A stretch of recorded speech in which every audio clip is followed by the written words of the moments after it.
práticas que eram queimadas eram chamadas de incenso, representando que o culto deve ser aprazível, deve ser um lugar que nos receba com satisfação, com cheiro suave, a Bíblia diz. Nesse santuário também existia um candelabro, e esse candelabro ele ficava ardendo, quer dizer, as lâmpadas ficavam acesas, representando que quando se chega à presença de Deus, toda a treva vai embora e a luz ela permanece. Existia também uma outra mesa onde eram colocados 12 pães, porque Deus ele entrava em comunhão com 12 tribos. E ele queria representar com os 12 pães que ele não excluía ninguém, ele não fazia acepção de pessoas. Todos são bem-vindos. São chamados os pães da presença ou os pães da preposição. Então Deus está predisposto a receber todos vocês sem exceção. Havia também um outro altar, o altar dos sacrifícios. Então neste altar eram oferecidos sacrifícios, tanto pelos pecados das pessoas que eram ocultos, quanto pelos pecados que eram confessados. Ali se fazia um churrasco e as pessoas participavam do culto a Deus. Havia um outro altar chamado propiciatório, onde não se queimava nenhum animal, não havia uma churrasqueira, havia uma tampa, e nesse altar que ficava lá, atrás desta parede, atrás dessa cortina, porque era uma cortina muito pesada, naquele altar escuro, o sumo sacerdote entrava uma vez por ano com o sangue daqueles animais que ele havia sacrificado no primeiro altar, no altar de sacrifício, e com o sangue desse animal ele derramava à beira do altar e pegava um pouco com o seu dedo, ele colocava nas 4 pontas do altar. Então, naquele tempo não havia esses bancos confortáveis, as pessoas vinham até a porta da igreja e ficavam observando os sacerdotes fazerem o culto da porta da igreja. Só quem entrava para dentro era a pessoa que ia oferecer o sacrifício, confessar o seu pecado, enfim, trazer as suas ofertas diante de Deus. Bem, foram criados com o passar do tempo alguns espaços chamados átrios ou quintais. E nesses quintais as pessoas podiam se aproximar e fazerem as suas orações, enquanto estavam aguardando que o sacrifício fosse feito, que o incenso fosse queimado, que o holocausto fosse consumido, que os pães fossem arrumados, que o candelabro fosse aceso. Ficava o pessoal do quintal, do pátio da igreja, fazendo orações e cantando salmos, cantando louvores diante de Deus. Vocês entenderam? Daí os sacerdotes percebiam que algumas pessoas ficavam semelhantes à jovem preguiçosa, ficavam ociosas. Algumas pessoas, nem se aproximavam da tenda, quer dizer, da porta para ver o sacrifício, nem ficavam com reverência no pátio, orando, buscando a Deus ou fazendo alguma coisa. Essas pessoas ficavam papeando, vendendo rifas. Naquele tempo, a rifa era o boi mais gordo, era a pombinha mais barata. Ficavam papeando, conversando, passando o tempo, até que chegava a hora do culto acabar. Daí, então, eles tiveram a imaginação e a iluminação de dizer o seguinte: olha, quando vocês chegarem na igreja, quando vocês vierem para o culto, ao invés de ficarem papeando, vendendo rifa, fazendo um negócio, programando o próximo passeio, ao invés de vocês ficarem perdendo o tempo, vocês façam o seguinte: já cheguem, vinde, já se prostre, já coloque a boca no pó, já se incline e já comece a buscar a presença de Deus. Não havia bancos, portanto, o pátio ele era todo aberto. As pessoas poderiam se ajoelhar em qualquer lugar que quisesse. Vocês estão entendendo? Amém. Porque o ambiente de culto, ele deve nos estimular, não a mera confraternização ou ao encontro social. O ambiente de culto, principalmente, ele deve nos estimular a reverência ao entrarmos na casa do Senhor e adorarmos a Ele que está sentado sobre o trono. Sabendo disso, lembrando disso, fomos às páginas do Apocalipse. Por quê? Porque você percebe um paralelo, irmãos e irmãs, vocês percebem um paralelo 95 e o capítulo 4 de Apocalipse.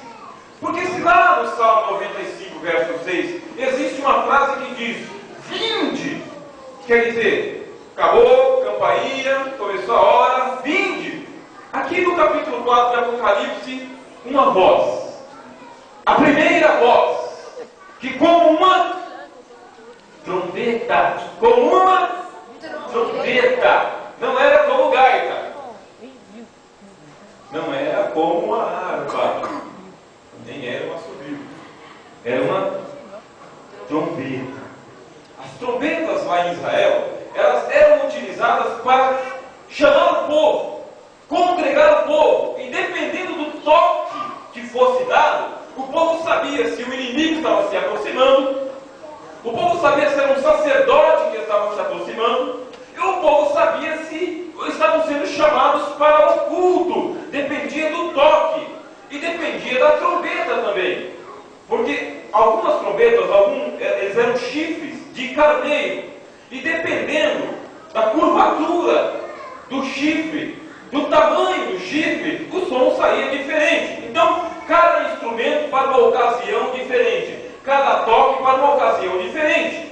Então, quando você vê que lá no livro do Apocalipse, uma voz como de trombeta, ela está tocando, ela está chamando, a voz dessa trombeta está dizendo: subam, o culto de vocês vai sair da terra, o culto de vocês vai ganhar uma atmosfera celestial, porque há uma porta aberta no céu e há uma voz vinda do céu dizendo: venham meus filhos, venham minhas filhas, porque chegou a hora da adoração, chegou a hora do culto, chegou a hora do louvor. Você está ouvindo essa trombeta? A voz de Deus é uma trombeta, está dizendo: então aclamai ao Senhor, engrandecei ao Senhor, dê resposta ao Senhor e subam para a adoração. Aleluia! João, ele viu a porta aberta, ele ouviu a trombeta, e a Bíblia diz que ele foi arrebatado em espírito. Quer dizer, nossa adoração, ela precisa ser como se nós saíssemos do corpo, como se nós esquecêssemos das nossas dívidas, como se nós abandonássemos essa terra com as suas preocupações e nós fôssemos apenas espírito. A nossa adoração, ela deve ser como se nós não tivéssemos a conta vermelha no banco, como se nós não tivéssemos o vizinho zangado ao lado, como se nós não tivéssemos problemas e fôssemos arrebatados em espírito. E nisso muitas vezes nós pecamos ou nós erramos. Por quê? Porque a trombeta está tocando, a porta está aberta, o Senhor está chamando, você vai entrar para o ambiente de culto, mas você traz os seus fardos pesados, pensamentos concentrados nos seus problemas cotidianos e não vai conseguir ser arrebatado para ouvir e ver coisas grandes e firmes que só o Espírito conhece. Por isso, meus irmãos e minhas irmãs, nós devemos saber que quando somos chamados para o culto, o Senhor está nos chamando para um degrau superior. Não se preocupa, diz o Senhor, não temas, diz o Senhor, concentra o teu pensamento e dê ao Senhor o seu coração. Glória a Deus. João é arrebatado em espírito, e agora ele está no céu. Lá embaixo na terra, os cristãos estavam sendo perseguidos, comidos por leões. Eles estavam sendo crucificados. Lá embaixo estavam sendo presos. Mas lá na eternidade, João não falou de nada disso.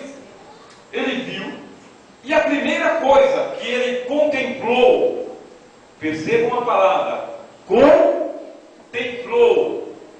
Quer dizer, ele não somente ele visualizou, ele ficou espantado. A primeira coisa que ele viu foi um trono. Glória a Deus. E a aparência do trono, ele era todo engastado em pedras preciosas.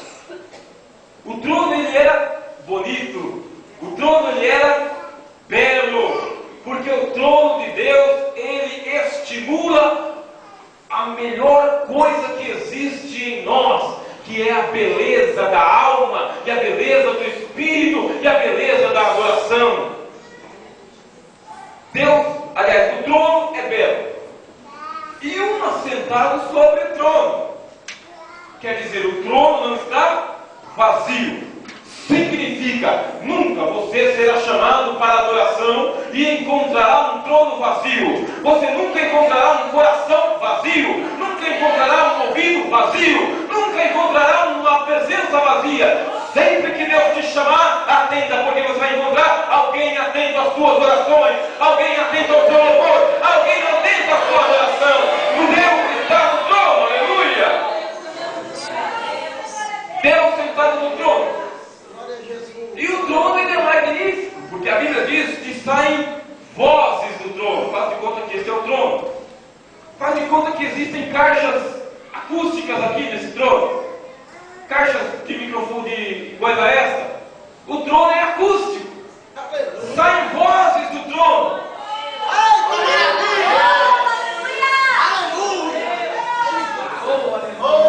Eu não sei o que o trono estava falando, mas não somente isso. O trono é pirotécnico, porque saem relâmpagos. Faz de conta que tem umas lanternas aqui em volta do trono, e o trono solta raios. A Bíblia fala que sai raio do trono. Deus assentado, o trono falante, e mais, o trono está soltando faísca. Quando Deus está presente, muitas coisas diferentes acontecem. As nuvens se levantam, as mãos se levantam, e o coração solta fogo!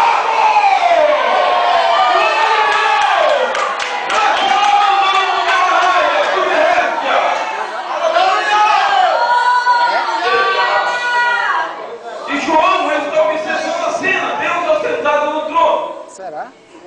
E depois que ele faz assim com os olhos, ele está observando, limpa os olhos, não consegue enxergar direito quem está sentado lá. Ele observa que em volta do trono sai um arco-íris. Vocês sabem que o arco-íris tem dois raios, né? Ele tem o menor e o maior. Tem dois semicírculos. Então o trono está no meio e aqui sai um arco-íris. Uma coisa linda, lindo. Se eu fechasse os olhos até agora eu via o arco-íris exatamente como é. E por cima um outro arco. Ele está abismado, porque o mundo de Deus é lindo. Por isso a Escritura fala da beleza da santidade do Senhor. Que coisa linda. Continua ele olhando. E de repente, ele vê que começam a se levantar 7 labaredas gigantescas, colossais, enormes. 7 labaredas de fogo, 7 lâmpadas de fogo. Começa a sair, pá, pá, pá.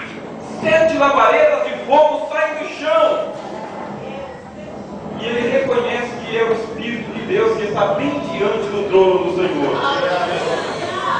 Você sabe o que Deus está te chamando, igreja? Olha o que significa ser convidado para a adoração. Você vai encontrar Deus assentado no trono, mas você vai fazer uma adoração pleno do Espírito Santo, cheio do Espírito Santo, regozijante do Espírito Santo. 7 lâmpadas estão ardendo. Só que Deus não está sozinho. Porque quando ele olha à esquerda, deixa eu ver a esquerda aqui, direita. Ele olha à direita. Não, a direita é quem está aqui, né? Certo.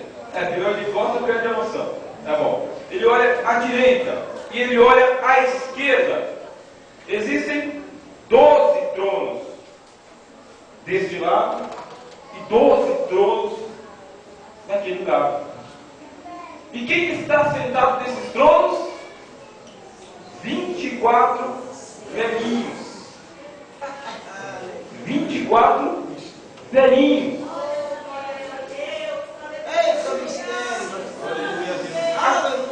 A cor da vestimenta deles chama a atenção. Estão todos vestidos de branco, limpinho. É uma visão maravilhosa. O trono colorido, o trono falante, as tochas diante de Deus. E os tronos, um pessoal de branco. E na cabeça desse pessoal tem uma coroa de ouro. Ele percebe. A gente pensa numa coroa de ouro, mas era uma coroa assim, que ela era colocada naquele tempo, feita de folhas de louro. Só que essas folhas de louro eram colocadas na cabeça do atleta que vencia. Lá na eternidade, essas folhas de louro, elas eram feitas de ouro. Então vou colocar uma coroa na cabeça de cada um deles. E eles estão ali, firmes e coroas diante de Deus. Ele continua olhando. E ele vê 4 animais, ou 4 seres vivos. Ele olha e a aparência o assusta um pouco. Por quê? Porque esses 4 animais, eles ficam assim, em volta do trono. À direita, à esquerda, à frente e atrás. Eles ficam em volta do trono. Os anciãos, eles formam um conselho de Deus. E esses animais? Eles são a guarda.